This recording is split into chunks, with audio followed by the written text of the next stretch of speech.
Hi, I'm Veera, and today I'm talking to my colleague Veera about something we are both very passionate about, and that is customer research.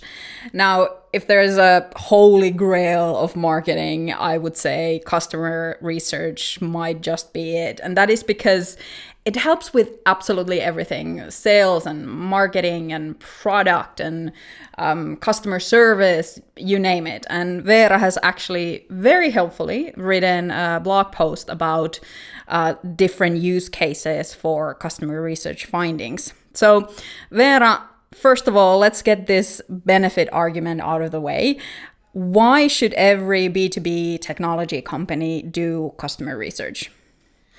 Well, in short, because guessing sucks. So it does increase the risk of failure quite a lot whenever you have to guess. And when we don't have data, we end up guessing. We end up trusting our gut feeling, which quite often ends up being wrong.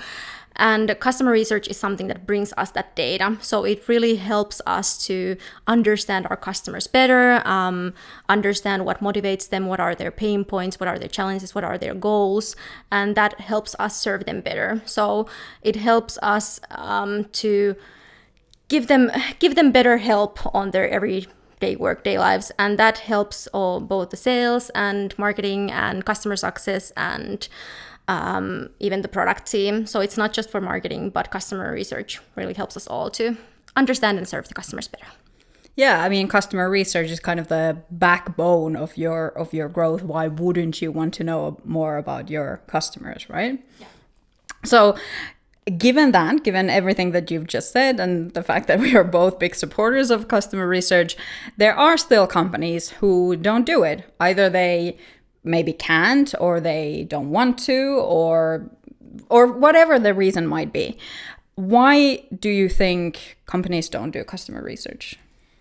I think it boils down to the classic thing that they don't know about something better. So we are so used to trusting the gut feeling that we have. We are so used to trying to figure things out on our own that we don't understand that we could have the data and how we could get it. And it's quite funny to sometimes realize how much I personally, for example, was struggling before the customer research. So I was trying to guess what was happening within like customers' heads. And then when I did the customer research for the first time, I was like, oh, I don't have to guess. I can go straight to the source and understand like why is something happening? Why is customer behaving the way that they are?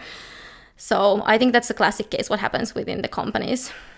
Yes, and on that note, you and I, we've both been in the room when we've presented customer research findings to a company, and there is that kind of exploding head moment when they see something we've found in the customer research and they go, oh no, we didn't know that. We have no idea. We should have known that. And I think those are the moments when we all go, yes, this is the reason why we do customer research. Yeah, it's always easier to sell the second customer research as a thought than the first one. Now, we still get objections to doing customer research. And one of them is very typically from the sales perspective. And the argument usually goes, well, our salespeople are already talking to our customers, so we don't need customer research. What's your counter argument to that?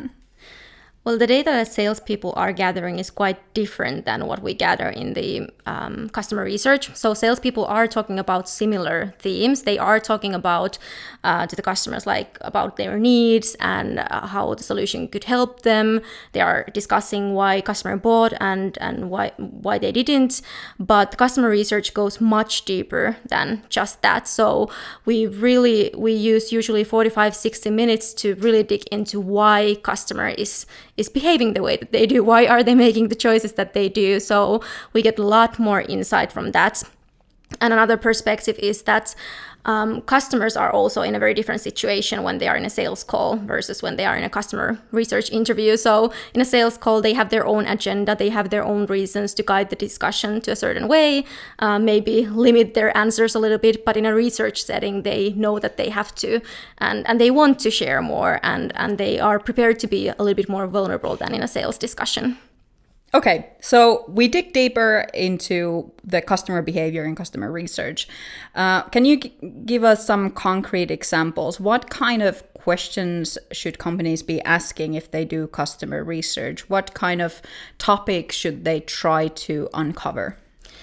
Yeah, we here at Advanced B2B, we usually divide the questions in 5 categories. So we have the background questions that give us the context. So there we might want to ask, like, what are the goals that the customer has in their work and then their everyday lives? What are the challenges that stop them from getting to the goals? Then we want to understand what is the previous situation. So there we might want to ask, like, have you been trying to solve this issue that you have had in some way? How would you describe the problem that you are trying to solve here? Then we want to discuss about the buying process, like how did they start looking for a solution, how they were comparing different solutions, why did they end up choosing the specific solution that they did, and then discuss about the use and the value of the product. So how does it benefit them? What is the number one problem it actually solves? And then, of course, we want to know where to find the customers and how to reach them the best way. So we want to ask them, like, what channels they are using and what topics they are interested in. Great. So thank you for joining us today, Veera, and everybody out there. Now, next thing you can do is to go out and check Veera's blog. It's called 10 Real Life Examples of Using Customer Research Findings in Marketing. Thanks a lot, guys.